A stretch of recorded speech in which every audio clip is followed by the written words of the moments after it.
So, as I said, we will be touching upon the basics first. So, Laravel is an MVC pattern based framework, which means we have our controllers, models, and views which work together to give us what we want from the application, right?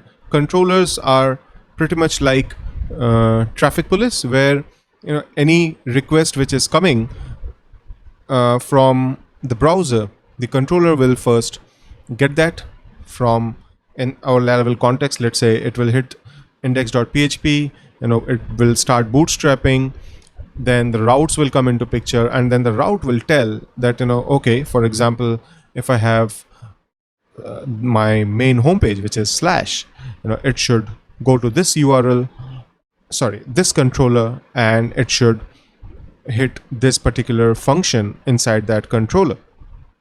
So a controller plays the traffic police, and then comes the model.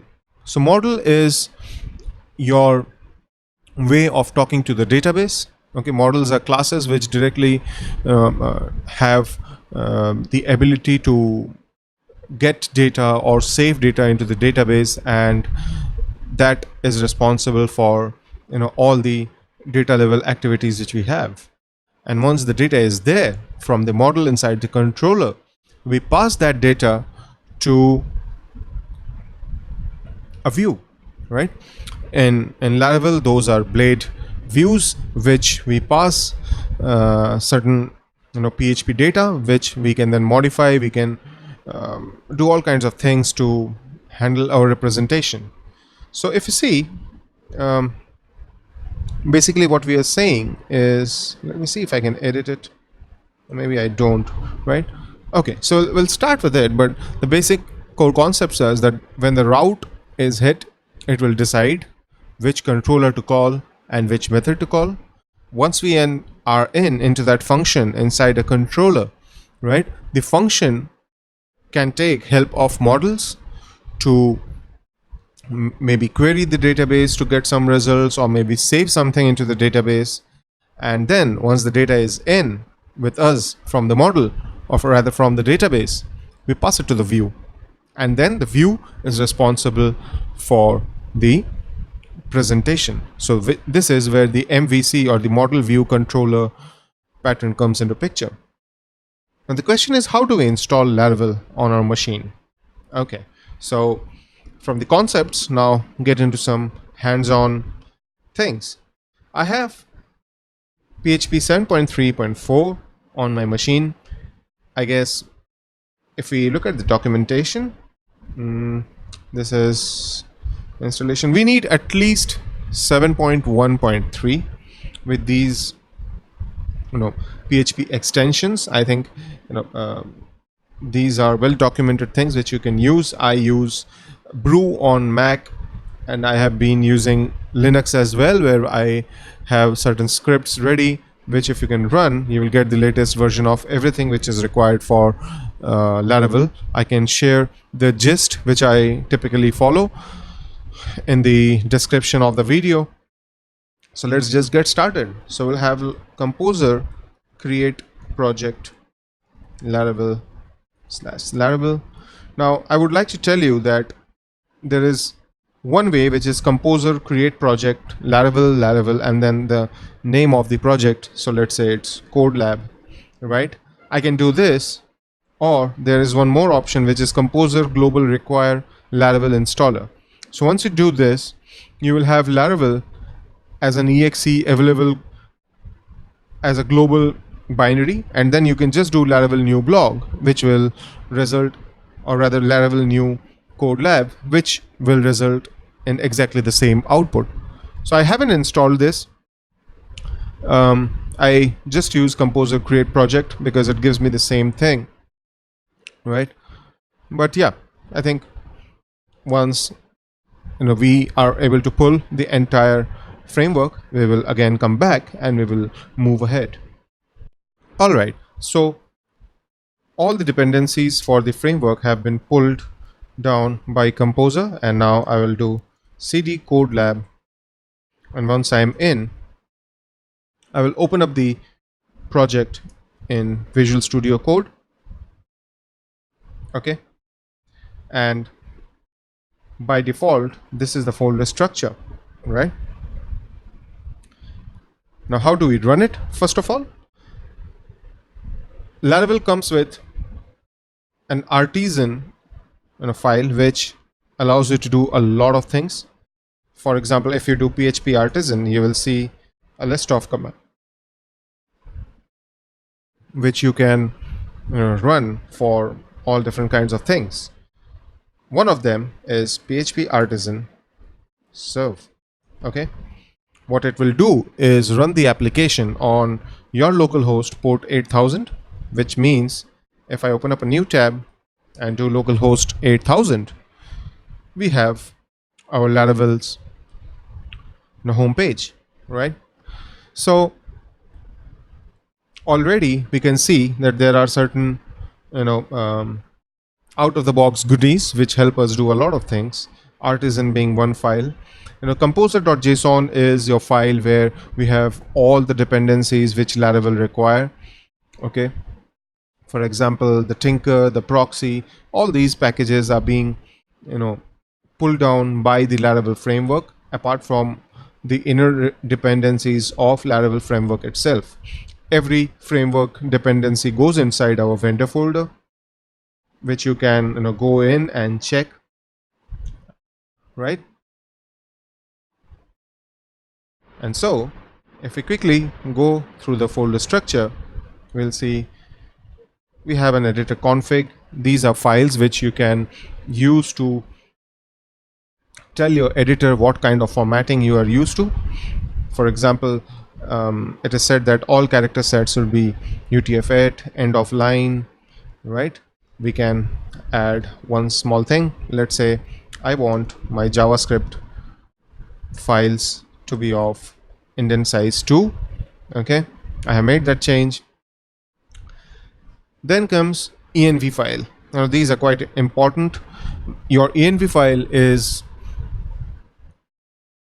kind of a configuration file which holds a lot of secret data. Okay, it will hold your app key, which is used for encrypting session and cookies. This is typically unique to your application. If you would have observed, when Laravel was installed, okay, somewhere I'm sure it was generated somewhere inside the installation process where it generates a key. Yes, key generate ANSI, right? So basically this key is being generated the moment Laravel has installed, and then there are a lot of configurations in this env file which Laravel requires to run itself. A very popular one being DB connection. So in here by default we have a configuration which says that we will be using MySQL database, which runs on host 127.0.0.1, which is localhost port 3306. And what I can do is, right now I don't have a database for this, but let's say we'll have code lab. We will put in my database configurations, the credentials. So I go by the username root and I don't have a password. Obviously this is not going to be the case when you are on production. Okay, so as I mentioned, the env file is really a very important thing, and this is the reason, if you see, it is mentioned in git ignore. However, git ignore doesn't ignore the example file. All right, so what we are saying is that we can safely store any sensitive information in this file, and we are sure that this will never be committed on GitHub or GitLab or any other kind of code hosting solution that you're using, because Git will ignore that file. However, this means that most of the time when you're going to production, you need to make sure that your either the env.example is updated with all the keys which are mentioned, you may choose to change the values there, or you need to copy everything from your .env and replicate it on the production server and then change the values. So that's typically what we do. We will hit the production server, we will clone the repository, we will do a composer install to pull in all the dependencies, and then what we do is create the env file, and I paste all the values from my env file on, let's say, our local environment or something like that, and then I one by one I will go through each and every key value, and I'll ensure that the production ones are in place and they are different from local.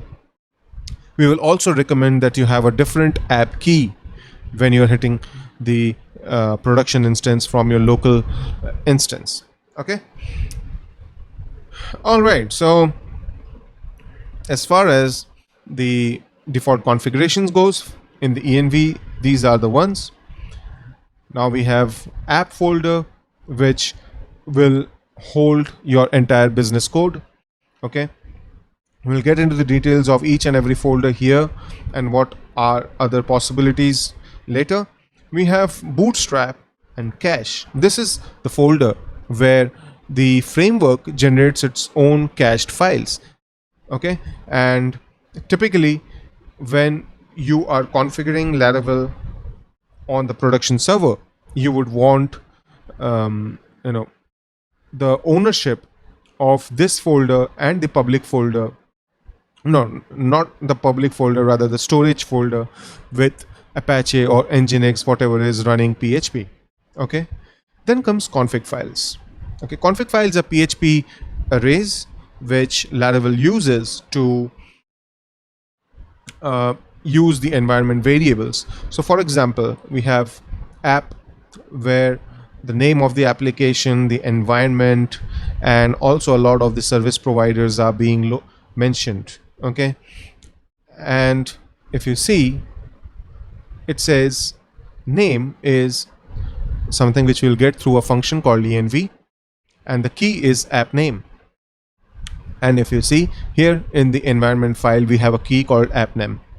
So app name is here, and we're saying that if this key is not found in the .env file, then this is the default value, right? So the env function has the key and the default value. Okay.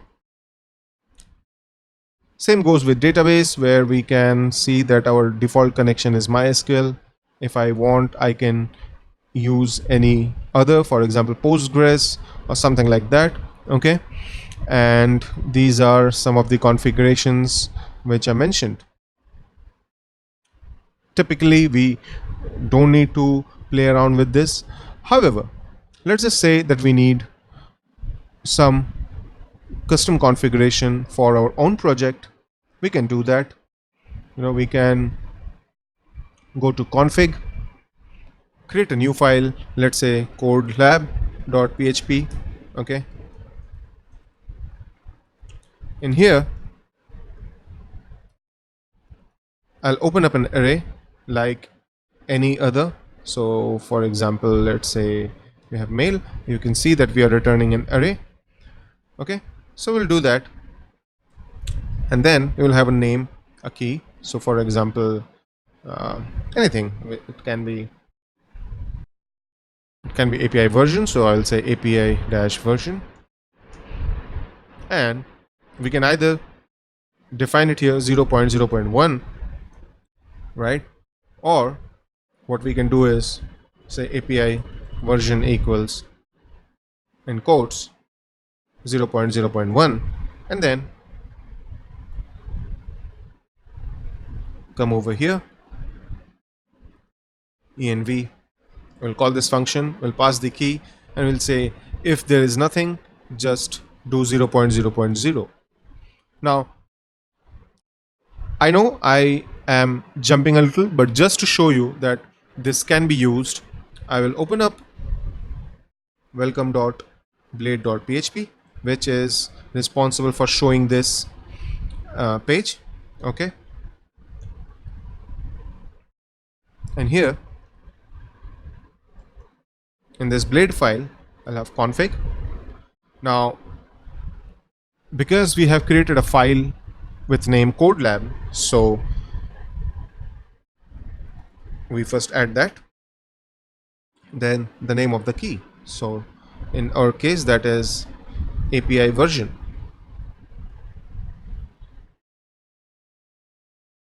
Hit refresh, and you can see that we are loading the configuration. Now, a reminder that right now we have this env file which is changed, and the value is getting updated. However, you may run into situations where when you're doing a PHP artisan serve, the env values may not change immediately. So we would recommend that you stop or do a control C, stop the application for once, and then serve it again, and you will be able to see the configuration changes. However, this is not required typically on the production instance, because on production also your configurations are cached, and at that point you need to do PHP artisan config clear to clear out the cached configurations. So that's configuration files. Then we have database, where we have factories. Factories are used to generate random data, which are very much useful when we are doing a lot of tests.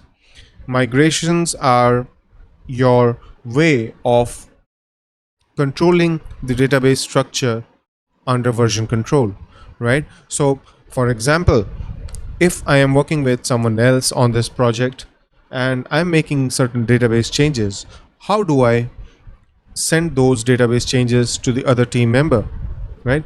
I can give him the database, but if let's say the database is very big, what happens?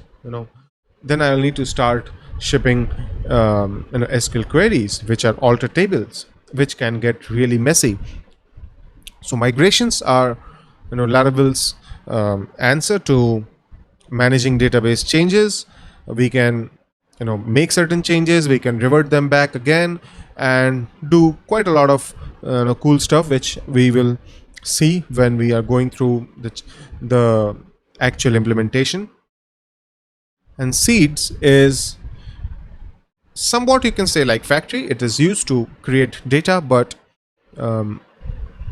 factories give you a lot of option to make fake data, whereas seed is basically what is going to run. You can run these things to generate that information. So typically what we do is we run PHP artisan migrate and then seed. So seed will push certain default data into the database. We'll see them in details as we move along. Now public folder is your folder where we have the entry point, which is the index.php. So the basic idea is that whenever you are uploading your code base, your Laravel code base into a production server, right, you don't give access or you don't point your site to the main code base. You point it to public, okay, which ensures that a user cannot go one step back into the folder level and start playing around with these files. So yes, that is how a lot of these frameworks work nowadays, where they don't expose their business logic folders, but instead the index.php is aware of the folder structure and it loads accordingly, right? So that's our public folder. It will have the compiled CSS and JavaScript files and a robot.txt and few other files by default. Resources is where we have our JavaScript, our language files, which is used for translations, Sass or aliases files, so basically your styling, and the views, the blade files, which are being used to present the to control the presentation layer. And if you can see, we have used one file, welcome.blade, to show the API version. That was just a example. I'm sure you are not going to do something like that on the live environment. Then comes route. Route is basically the file which is responsible for managing all the URLs in the application. Web.php is, you know, responsible for this page which we are getting. This is, sorry, slash, it's a closure which says, whenever a route for this is requested, we return the view welcome.blade.php. Same goes with API. APIs are basically any URLs which we want to use as JSON APIs. All the URLs or routes which we create inside API.php will have that API prefix to it, and then so for example, this will be API/user and not directly /user like we have seen in web.php where it is / right.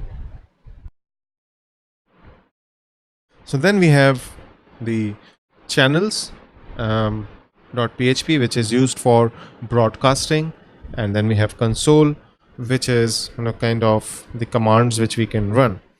Okay. Storage comes with a few folders as well.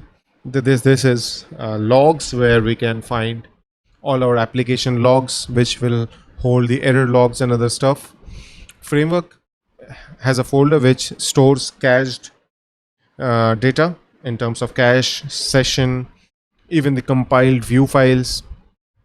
And inside app, we have a public folder which is many times used to upload files from the file facades, which we can see later on.